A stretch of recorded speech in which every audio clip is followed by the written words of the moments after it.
नमस्कार दोस्तों, इस वीडियो में आपका हार्दिक स्वागत है। मैं हूं पत्रकार योगेंद्र योगी। दोस्तों, आज 24 मार्च है।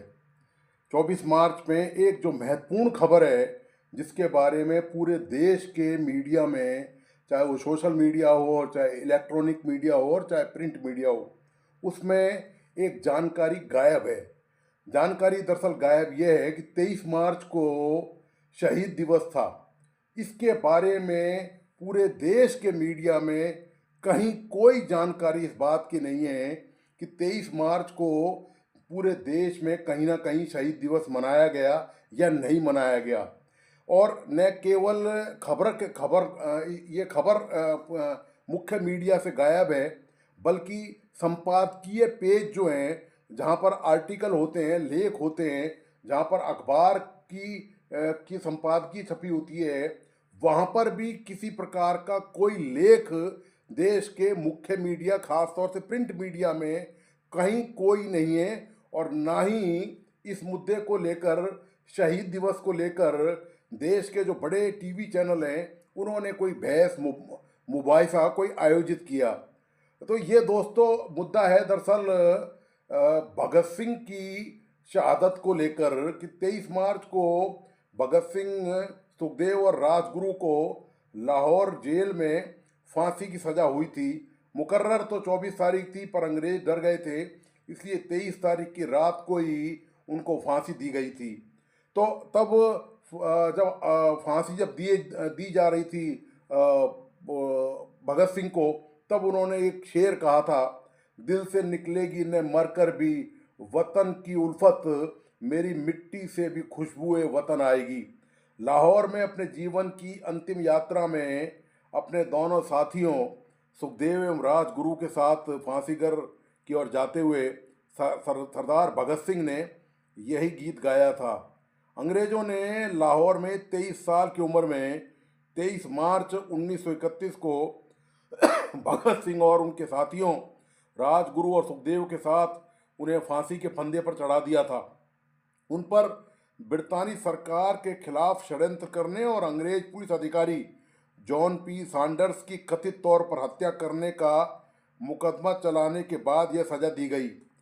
23 जनवरी को ही महात्मा गांधी की पुण्यतिथि और 23 मार्च को भगत सिंह, सुखदेव और राजगुरु की शहादत को देश में शहीद दिवस के रूप में याद किया जाता है।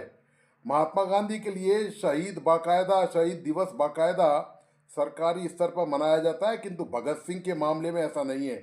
भगत सिंह को तो कोई आज सरकारी स्तर पर याद भी नहीं करना चाहता, और उसके बहुत सारे कारण हैं।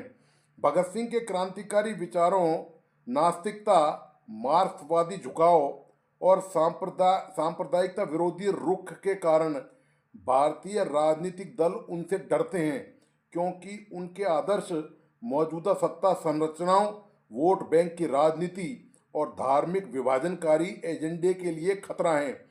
वे केवल सत्ता का हस्तांतरण नहीं, बल्कि जमीनी स्तर पर संपूर्ण सामाजिक आर्थिक बदलाव यानी कि इंकलाब चाहते थे।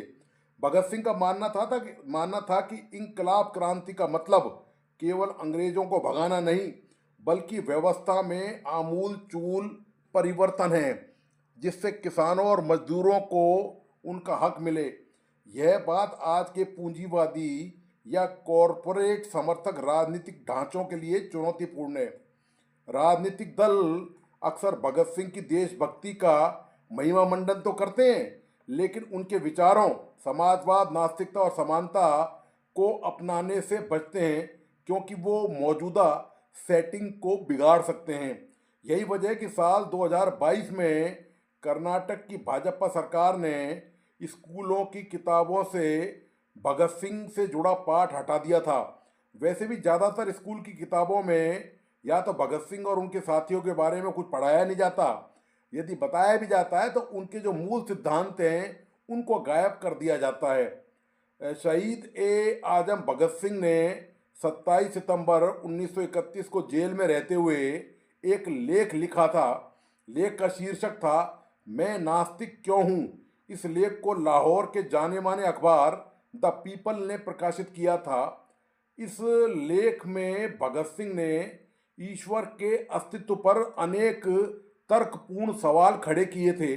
संसार के निर्माण, इंसान के जन्म, लोगों के मन में ईश्वर की कल्पना, संसार में इंसान की लाचारगी, शोषण, दुनिया में मौजूद अराजकता और भेदभाव की स्थितियों का भी विश्लेषण किया था। मैं नास्तिक क्यों हूँ लिखकर धार्मिक अंधविश्वासों और सांप्रदायिकता को चुनौती दी थी। भगत सिंह धर्म और जाति से ऊपर उठकर मानवतावादी राष्ट्रवाद के समर्थक थे, जो सांप्रदायिक राजनीति करने वाले दलों को पसंद नहीं आता। भगत सिंह ने युवाओं को सक्रिय राजनीति में आने और सवाल पूछने के लिए प्रेरित किया था, जो सत्ताधारियों को पसंद नहीं है। दक्षिणपंथी विचारधारा उनके नास्तिक और समाजवादी विचारधारा को पूरी तरह स्वीकार नहीं कर पाती। वहीं वामपंथी भी अक्सर उनके क्रांतिकारी विचारों को सिर्फ नारों तक सीमित कर देते हैं।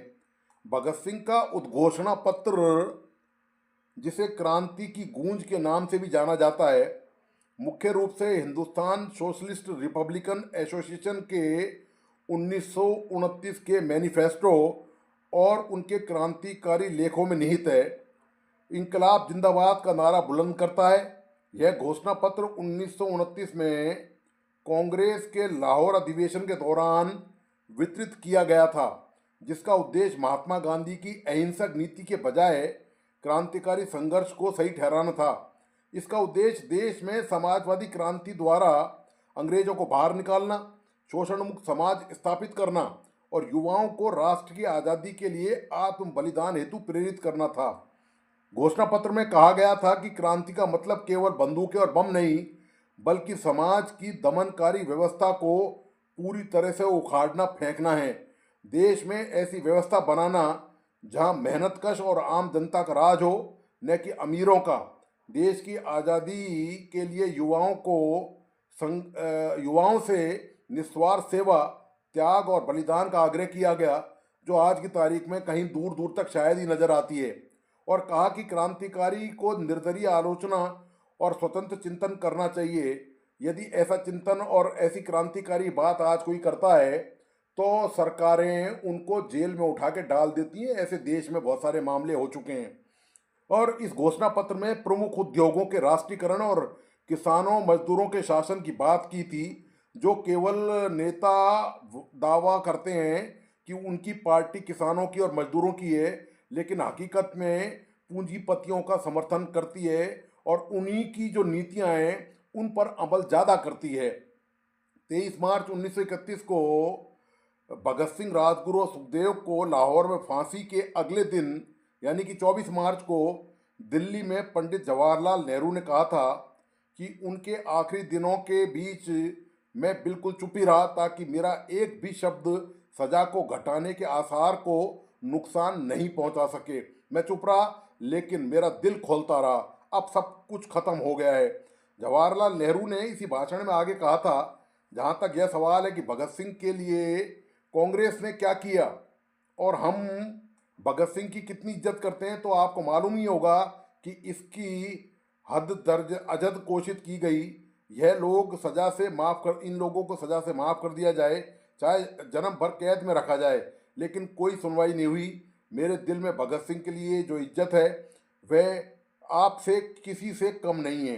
ये बात जवाहरलाल नेहरू ने कही थी। दोस्तों, भगत सिंह को भारत ही नहीं, पाकिस्तान में भी भगत सिंह की शहादत को भुला दिया गया। जबकि आपको पता ही है कि लाहौर में भगत सिंह और उसके साथियों को फांसी की सजा हुई थी। भारत में तो खैर जैसा भी है लोकतंत्र है, किंतु पाकिस्तान ने तो अपने संविधान में इस्लामिक राष्ट्र घोषित किया हुआ है खुद को। ऐसे में वहाँ तो भगत सिंह जैसे क्रांतिकारी को किसी भी रूप में याद करना संभव ही नहीं है। और दूसरा, भगत सिंह की शहादत से यही नहीं, बल्कि उनके क्रांतिकारी विचारों से भी पाकिस्तान की हर सरकार घबराती रही है। भगत सिंह के जन्म बंगा नाम के जिस गांव में हुआ था वह पाकिस्तान में ही है। उनके पिता दादा का बनाया हुआ घर आज भी पाकिस्तान में मौजूद है। पाकिस्तान की एक अदालत ने शादमान चौक लाहौर का नाम बदलकर स्वतंत्रता सेनानी भगत सिंह के नाम पर रखने और वहां उनकी प्रतिमा स्थापित करने से जुड़ी याचिका को खारिज कर दिया था। ये मांग पाकिस्तान के भगत सिंह मेमोरियल फाउंडेशन ने की थी और चौक पर मूर्ति लगाने की मांग के लिए आवाज़ उठाई थी। इसको लेकर पंजाब सरकार ने कोर्ट में कहा था, पाकिस्तान की जो पंजाब सरकार है उसने कोर्ट में कहा था कि भगत सिंह क्रांतिकारी नहीं बल्कि अपराधी थे। आज की और ये भी कहा गया कि आज की परिभाषा के तहत वो एक आतंकवादी थे। पाकिस्तान के इस बयान का भारत में दिखावटी विरोध हुआ, वह भी निजी स्तर पर सरकार के स्तर पर एक लाइन भी नहीं कही गई। दोस्तों, एक और जहां भारत में कई अरबपति व्यवसायी हैं, वहीं दूसरी ओर स्वास्थ्य, शिक्षा और अन्य जीवन स्थितियों के मापदंड में भारत का स्थान विश्व में सबसे निचले पायदान पर आता है। जहां आम आदमी भ्रष्टाचार का शिकार होता है, वहीं सरकार बड़े कॉरपोरेट घरानों के करोड़ों के ऋण माफ कर देती है। जातिगत आधारित भेदभाव आज भी मौजूद है, खासकर गांव और छोटे कस्बों और स्थानीय संस्थानों में, लेकिन बड़े शहरों और राष्ट्रीय संस्थानों में भी यह व्याप्त है। भारतीय समाज की ये दयनीय स्थितियाँ जिन्हें भगत सिंह को प्रेरित किया था, आज भी दोस्तों काफ़ी हद तक मौजूद हैं। लेकिन दोस्तों, चूंकि भगत सिंह, असली बात यह है कि वोट नहीं दिला सकते आज की तारीख में किसी भी राजनीतिक दल को, चाहे वो कांग्रेस हो, चाहे भारतीय जनता पार्टी हो, चाहे क्षेत्रीय पार्टियां हों। और चूंकि जो वोट दिला सकते हैं वो ताकत भगत सिंह के नाम में, भगत सिंह को याद करने में बची नहीं है, इसलिए राजनीतिक दल भगत सिंह से दूरी बनाए रखते हैं। उनके विचार और उनके जो क्रांतिकारी जो सोच है वो तो एक बहुत बड़ा कारण है ही, लेकिन वोट बैंक की जो सच्चाई है, जो भगत सिंह के नाम पर मिल नहीं सकते किसी को, इसके कारण भी राजनीतिक दल उनका नाम लेने से बचते हैं और ये चाहते हैं कि किसी भी तरह उसको भुला दिया जाए। हालांकि युवाओं के दिलों में कहीं ना कहीं, जो हो सकता है मौजूदा पीढ़ी को शायद नहीं हो, लेकिन जो पुरानी पीढ़ी है युवाओं की, वो भगत सिंह का बहुत मान सम्मान करती रही है। आज से 20-30 साल पहले तक भगत सिंह के को लेकर शहीद दिवस और मनाया जाता रहा है, लेकिन अब वो धीरे धीरे शायद कम होता जा रहा है। लोगों को इसके बारे में, भगत सिंह की और उनके बलिदान के बारे में बहुत कम जानकारी शायद होगी। इस वीडियो का मकसद केवल यही था कि आज भी भगत सिंह प्रासंगिक है, युवाओं को उनसे बहुत कुछ सीखने और समझने की ज़रूरत है। उनके जो क्रांतिकारी विचार हैं, बगैर हथियार के, बगैर हिंसा के भी उनको देश में समझा जा सकता है और लागू किया जा सकता है। तो दोस्तों, आपको आज का विश्लेषण कैसा लगा? प्लीज़ अपने लाइक एंड कमेंट के साथ बताइए। इस वीडियो को अपने दोस्तों और परिजनों को शेयर करना नहीं भूलें। मेरा तमाम दोस्तों से आग्रह है, प्लीज़ इस यूट्यूब चैनल को लाइक करें, सब्सक्राइब करें और बेल आइकन का बटन ज़रूर दबाइए। धन्यवाद, नमस्कार।